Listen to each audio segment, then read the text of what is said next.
Pak Bambang sekarang ngeriset apa begitu Pak?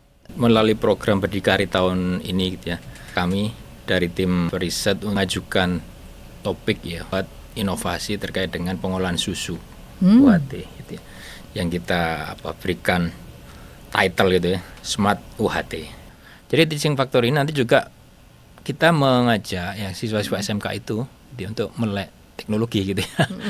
Jadi mereka bisa paham proses pengolahan susu. Terus nanti mereka juga yang akan mengoperasikan mesin ini gitu ya, yang di SMK Budak ini. Sekarang adalah bagaimana melakukan peningkatan efisiensi ya penggunaan daya yang digunakan untuk melakukan pemanasan. Karena di mesin ini yang cost terbesar itu pada bagian pemanasan. Nah, itu bagaimana kita lakukan efisiensi nanti.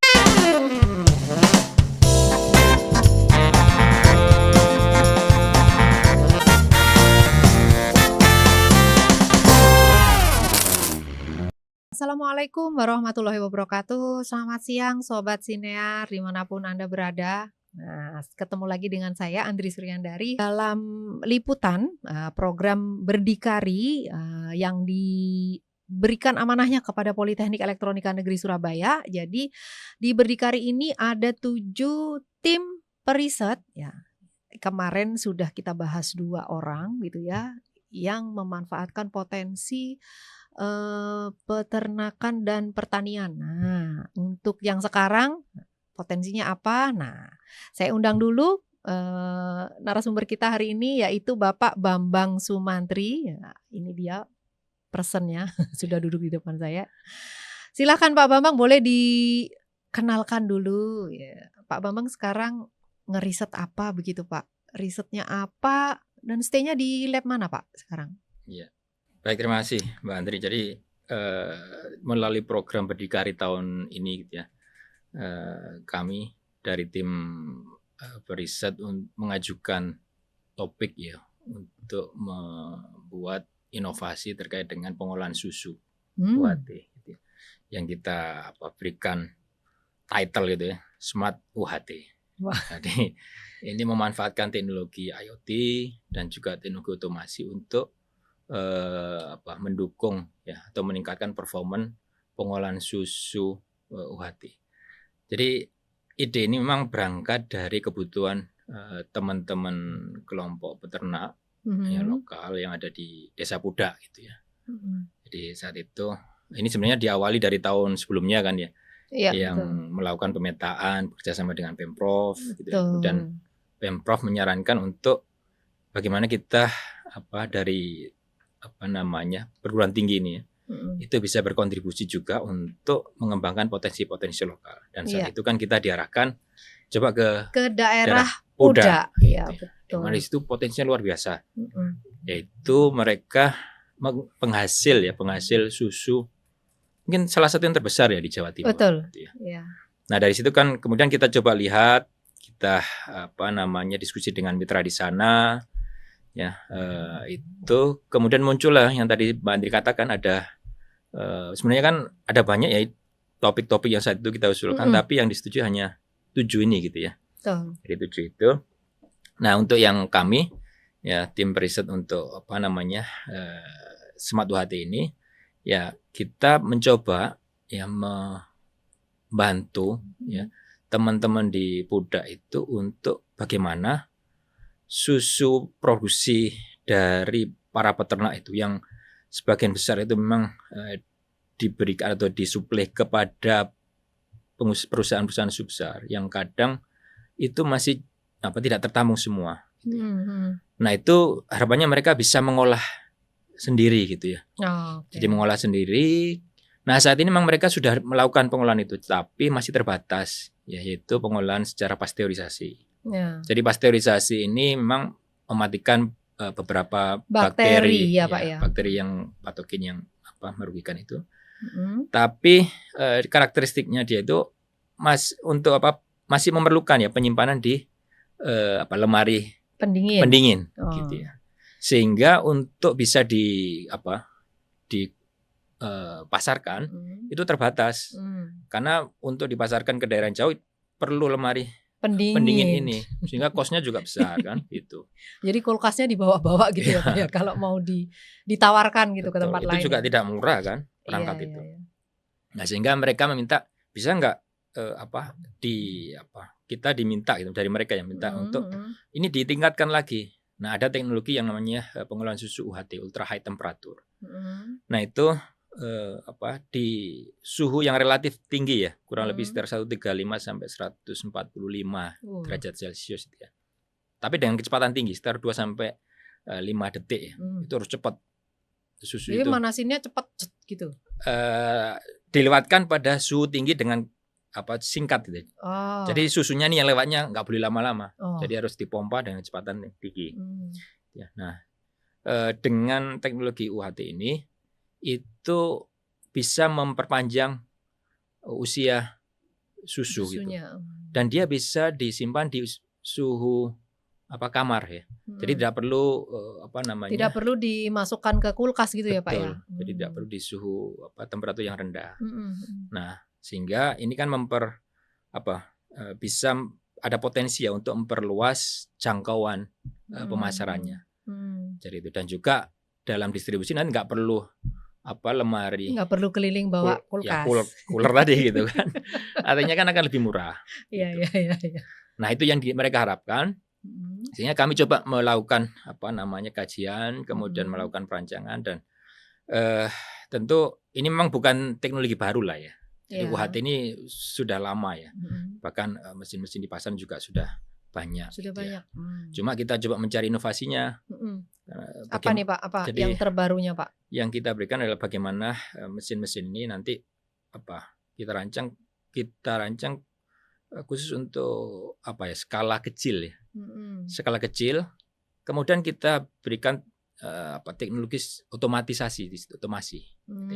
Sehingga nanti harapannya proses pengolahan yang dilakukan, kalau pada umumnya sih ini berjalan secara manual. Ya, pengolahan susu. Biasanya dengan cara yang manual. Begitu ya Pak ya. Nah, berarti kalau cara manual gimana Pak? Nah, manual ini kan tergantung kepakaran operatornya gitu loh.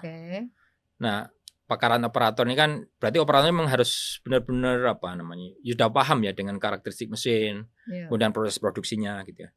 Dan ini kan rentan standarisasi produksinya kan untuk mempertahankan ya standar produksi untuk yang dia berulang-ulang itu akan kesulitan gitu ya.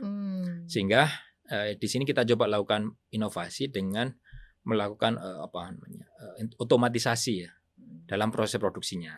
Nah, harapannya dengan otomatisasi ini ya pertama ya operator tidak perlu dia paham sistem, hanya paham bagaimana mengoperasikan on off dan sebagainya. Kemudian ketika mesin ini beroperasi berulang kali, itu dia akan tetap menghasilkan hasil produk yang standar. Jadi produksi mulai dari produksi pertama mungkin dia sampai beberapa kali itu masih sama caranya.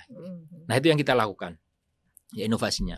Kemudian kedua adalah ini karena kita rancang juga skalanya kecil gitu ya. Harapannya nanti bisa, kalau kita sukses, ini bisa kita dorong juga untuk diimplementasikan pada kelompok-kelompok petani yang maksudnya kecil. Bisa di-cloning gitu bisa ya, di-cloning, gitu ya? Digunakan di kelompok petani yang lain gitu. Ya. Karena harapannya kan harganya juga terjangkau.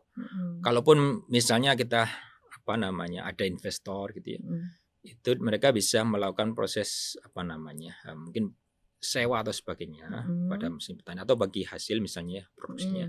Dan itu pemilik mesinnya itu nanti bisa monitor ya produktivitas dari mesin yang mereka miliki.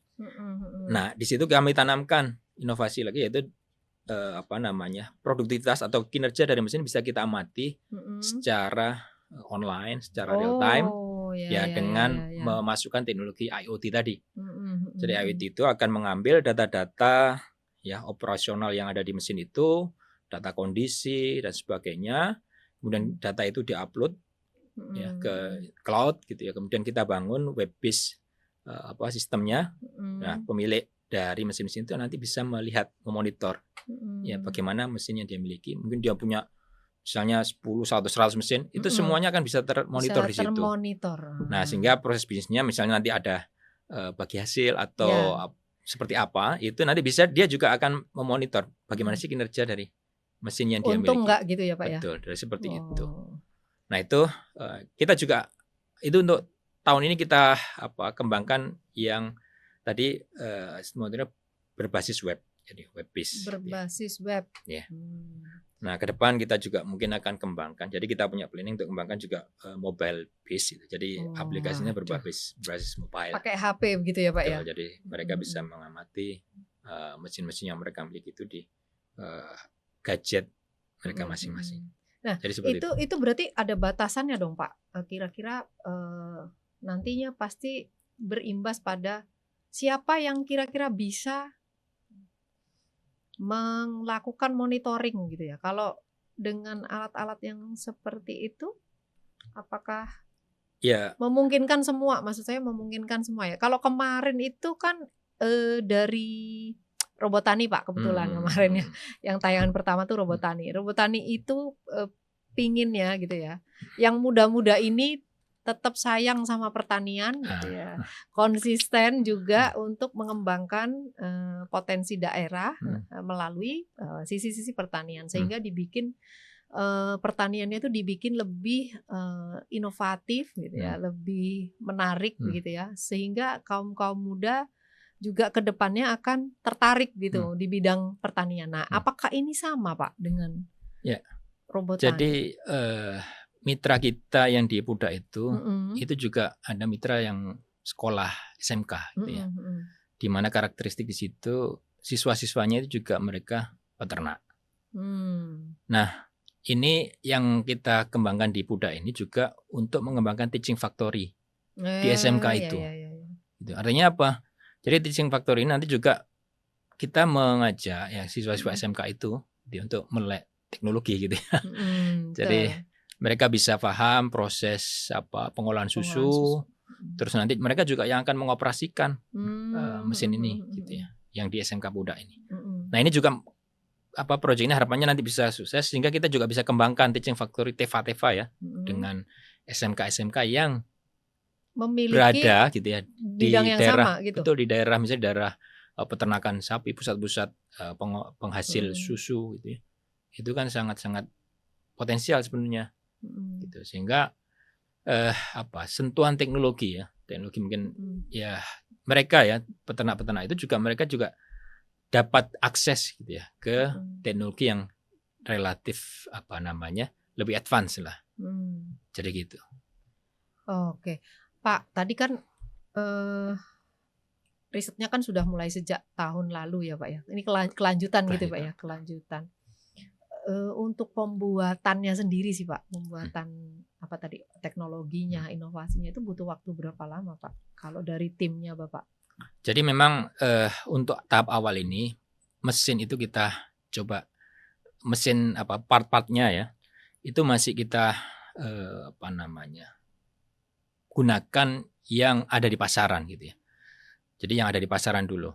Nah harapannya nanti kita bisa lakukan reverse engineering. Jadi itu masih diimpor. Jadi perangkat-perangkat teknologinya itu masih kita impor. Nah harapannya nanti kita bisa lakukan reverse engineering dari situ.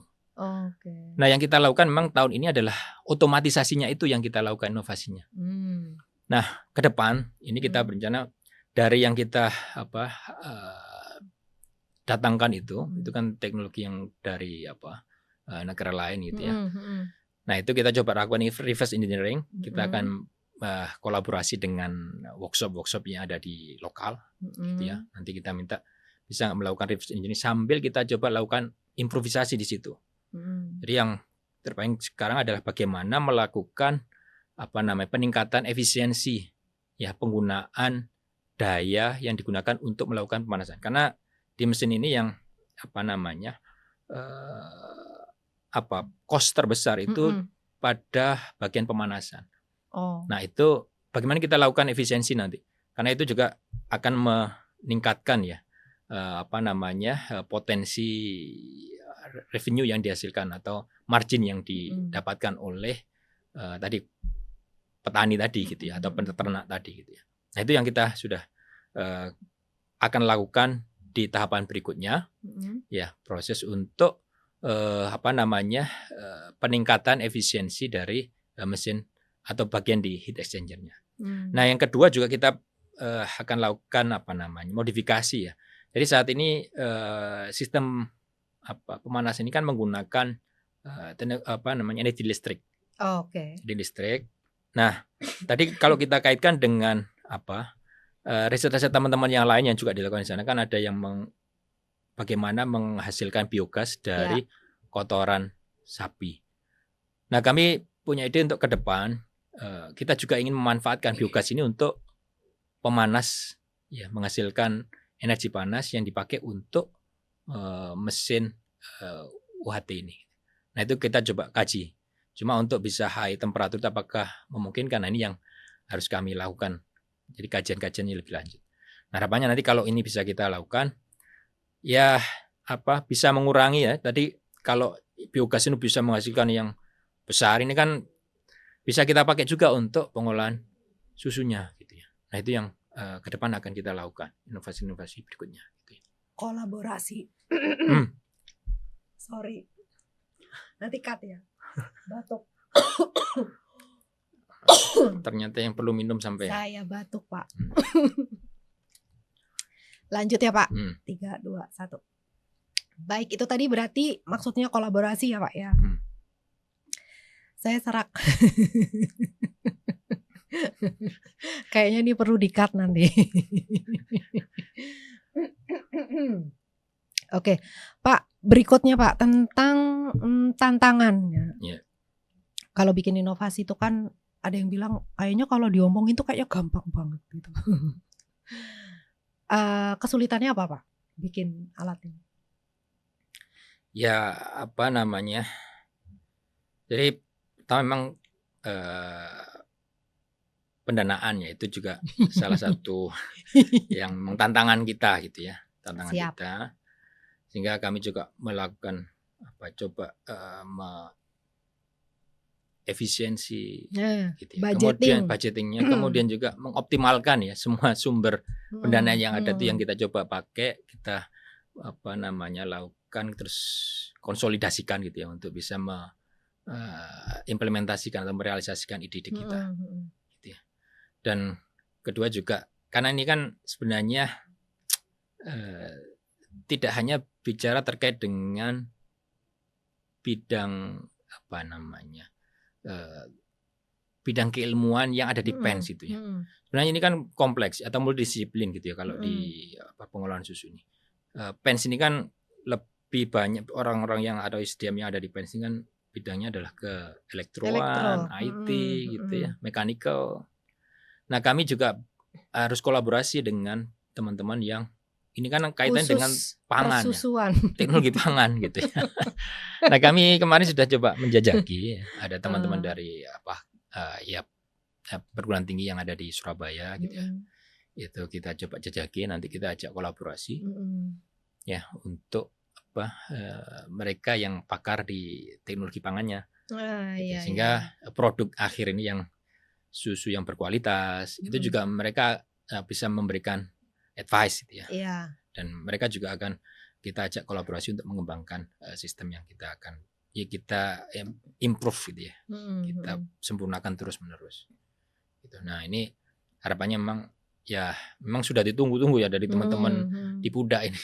Kapan Pak ini bisa kita dipakai gitu ya. Jadi ini kan juga dalam rangka mendukung program pemerintah yang saat ini kan MBG ya. Oh iya betul. Nah, itu mereka MBG. Makan bergizi gratis. Nah itu kemarin ditantang Pak, ini sudah banyak ini permintaan, cuma kami nggak bisa memenuhi gitu. Kenapa? Nggak bisa bersaing. Iya. Gitu. Nah harapannya nanti ini kalau mesin ini sudah beroperasi itu bisa membantu teman-teman ini untuk meningkatkan produktivitas, terus memperluas jangkauan, sehingga juga membantu program pemerintah yang MBG tadi itu targetnya. Berarti kalau nanti makin banyak juga bisa dijual ya Pak ya? Harapannya gitu. Dijual Mungkin besok bisa Pak kita podcastan lagi, siniar lagi. Jadi sobat siniar bisa icip-icip, icip-icip.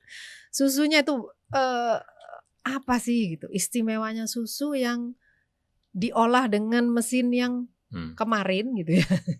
Yang sebelumnya begitu kan. Tadi kan Bapak bilang sebelumnya sudah ada mesinnya begitu ya. Dan sekarang ditambah dengan inovasi gitu ya. Nah, dengan yang baru gitu. Jadi ya kalau di inovasi itu kan ada istilah kan ATM dulu itu. Iya. Lah, ATM itu apa Pak? Duit. Tahun ini kita tahapannya adalah amati, tiru, modifikasi. Oke. Ya, amati, tiru, modifikasi. Nah, ini yang kita lakukan, modifikasi. Yang tahun ini amati, ya, sudah sampai tiru, modifikasi. Sampai. Kita lakukan modifikasi. Nah, tahapan berikutnya nanti baru kita coba sempurnakan. Oke. Iya. Jadi itu. Pak, itu kalau dioperasikan butuh berapa banyak orang itu? Kalau mesin itu, misalnya inovasinya itu sudah jadi ya? Ya. UHT-nya itu, ya. smart. Sebenarnya satu orang aja cukup itu. Waduh. Tapi ya. Tapi bahaya kan Pak. Kalau satu bahaya. 2 orang lah. Jadi satu di. Kenapa bahaya? Saya curiga nanti habis diminum sendiri. Saya kira tadi Pak. Judulnya kan Smart UHT. Saya kira dengan minum susu itu kita become more smart. Itu smarter. Smart UHT. Ya pastilah. Oh iya. Kan 4 5 sempurna. Kandungan susu. Iya. Jadi kalau tanpa yang kelima nggak akan sempurna itu. Ya kan? Nggak tahu adik-adik ini tahu nggak lagu 4 sehat 5 sempurna? Harusnya tahu. Atau itu zaman-zaman ini ya, zaman-zaman jadul. Aduh. Iya Pak, sama ada satu lagi Pak yang saya kepoin Pak. Jadi saya itu tidak bisa membayangkan di sana, misalnya ini Pak, peternak itu kan sehari itu pasti diperah ya. Berarti kan tiap hari akan melakukan proses ya Pak ya. Berarti mesin ini artinya inovasi ini itu tentunya ke depan pasti digunakan dengan secara ya berkelanjutan, dalam artian kalau sapinya banyak gitu kan, berarti kan produksi susunya banyak. Nah itu kan harus segera dipanaskan tadi kan Pak ya. Nah itu apa ngatasi gitu bahasanya orang Surabaya, ngatasi gak gitu? Ya tadi kapasitas yang kami rancang ini kan saat ini ya itu 100 liter per jam untuk kapasitas produksinya gitu ya. Artinya kalau satu hari misalnya dia berproduksi 8 jam katakan, berarti kan 800 liter. Itu saya lupa, sapi satu itu per hari berapa ya? Sapi satu itu kalau punya 10 liter atau berapa lupa saya. 10 liter. Ya, produktivitasnya. Saya lupa pastinya. Iya. Tapi itu mereka kan juga mensuplai perusahaan industri susu ya. Industri besar. Jadi ini ya tentu kalau industri besar biasanya kan mereka perlu kepastian. Artinya mungkin suplai utamanya ke industri besar itu. Gitu ya. Nah, yang tidak tertampung itu yang mungkin bisa dilakukan diolah gitu secara mandiri ini gitu. Jadi itu. Nah, apakah nanti misalnya dia bisa sudah diolah sendiri, yaitu mereka mungkin punya hitung-hitungan lah ya. Iya. Hitung-hitungan. Dan ketika nanti misalnya mereka produktivitasnya udah besar, ya berarti tinggal tambah saja mesinnya kan gitu. Waduh. Ujung-ujungnya.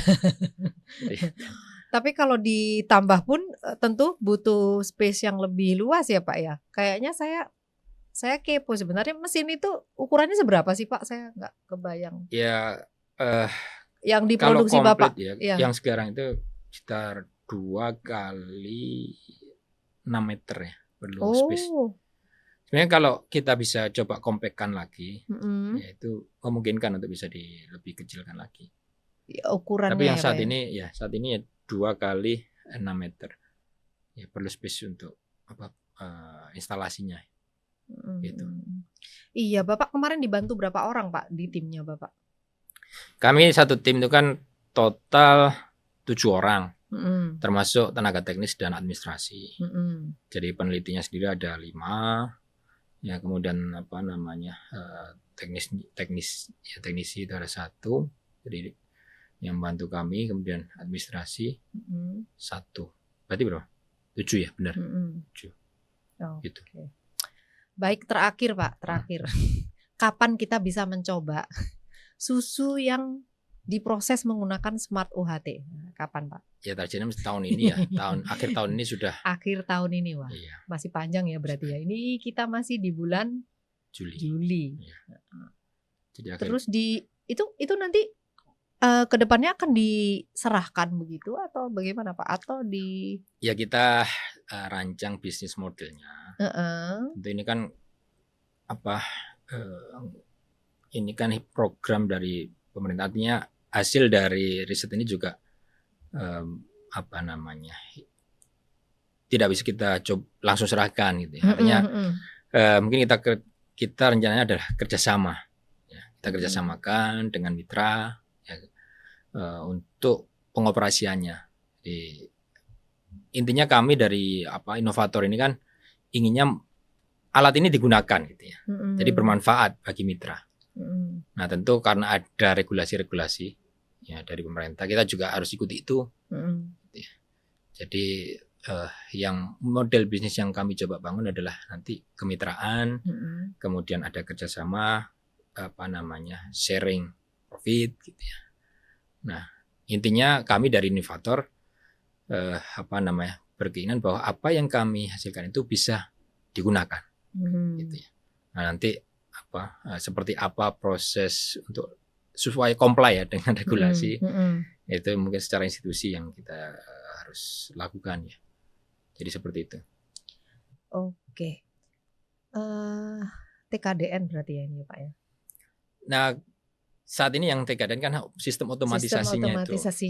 Tapi ke depan untuk mesinnya sejauh ini kita masih impor. Oke. Nah kalau kami kemarin lihat ya tadi amati, tiru, modifikasi. Gitu ya. Itu memungkinkan, sangat memungkinkan teman-teman di workshop untuk dibuat minimal pertama tiru dulu. Tiru dulu gitu ya. Tiru dulu kemudian kita coba lakukan improvement, modifikasi, perbaikan di situ. Tapi saat ini kita fokus dulu di sistem otomatisasinya. Jadi yang tadinya bekerja secara manual, kita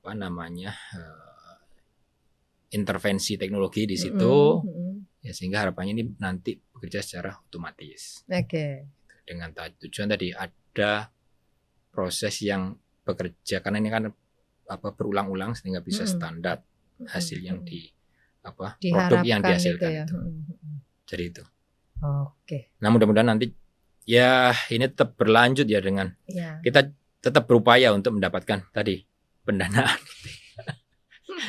Karena inovasi itu sepertinya isu klasik. Iya, Pak. inovasi tanpa pendanaan ya. Itu apa Pak? Bagaikan apa ya? ayam goreng tanpa saus gitu ya. Iya, ayam goreng tanpa LPG, tanpa kok tanpa LPG? Gorengnya pakai apa? Oh, iya. Ayam mentah ya jadinya nanti ya. Mentah. Oke. Baik, Pak Bambang, saya izin meresum. Izin meresum, nggak perlu diresum sebenarnya. Mungkin ke depan begitu ya. Ke depan kita sangat berharap banget Pak, ini ada progres yang bisa diinfokan gitu. Jadi kalau kita undang lagi boleh ya Pak, tapi tentunya sambil bawa produknya. Ya. Mudah-mudahan nanti. Ini banyak loh Pak, orangnya banyak loh. Ini ada 1, 2, 3, 4, 5, 6, 7. Ya paling nggak 1 lusin lah. Karena susunya ada di Ponorogo ini. Nah, sapinya. Impor. Kalau sudah diolah menggunakan mesin tadi, harapannya tadi kan bisa tahan ya Pak ya. Ya harapannya itu. Bisa. Cuma memang untuk sampai ideal, ya mungkin masih ada proses-proses berikutnya ya, fase-fase berikutnya yang memang harus kita lakukan. Gitu. Jadi contoh misalnya untuk packaging itu juga satu hal yang krusial untuk mempertahankan atau mau pakai kerdus atau pakai kaleng atau pakai gitu ya. Nah itu Karena yang saat ini kita buat masih belum ke packaging, gitu. Jadi masih proses mesin untuk pemanasannya saja, heatingnya saja. Jadi itu, tahapannya panjang. Makanya tadi perlu cuan. cuan. Setuju. Iya, baik sobat siniar, mungkin waktu kita tidak panjang. Besok kita janjian lagi sama Bapak. Bapak mau kita undang lagi bawa produknya ke sini ya. Berarti akhir tahun. Akhir tahun. Oh, akhir tahun ya, Pak? Iya, paling bulan September, November gitu ya. Iya, boleh Pak. Dan sudah bisa. Harapannya kalau tidak ada kemasan yang dalam bentuk karton, teman-teman di sini bersedia kok Pak membawa botol minum untuk diisi. Justru lebih happy karena bisa refill, free refill. Gitu.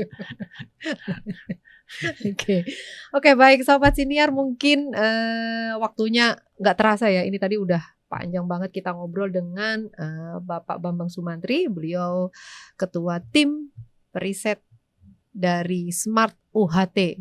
Minum UHT jadi lebih smart gitu ya. Namun karena waktu yang terbatas ini, jadi kita akhirkan dulu teman-teman. Besok kita lanjut lagi dengan tema yang lain. Jadi kita masih ada lagi dengan 4 peneliti ya. Pak Bambang ini peneliti ketiga yang hari ini hadir di studio kita. Nah, masih ada 4 peneliti lagi dan kita lanjut di sesi berikut. Oke, gitu aja dari saya. Mohon maaf kalau ada salah-salah. Sampai ketemu lagi di episode berikutnya. Assalamualaikum warahmatullahi wabarakatuh. Bye. Oh, kita belum Pak. Salam Dikti Saintek berdampak. Gimana? Ya, ini Bapak belum tahu ya? Belum. Jadi kalau nanti saya bilang Dikti Saintek berdampak gitu. Berdampak. Iya, coba ya. Kita latihan ya. Ya. Enggak latihan atau langsung? Langsung aja. Oke, udah terlatih. Baik. 1, 2, 3 gitu ya. Dikti Saintek berdampak. Sampai jumpa semuanya. See you. Bye.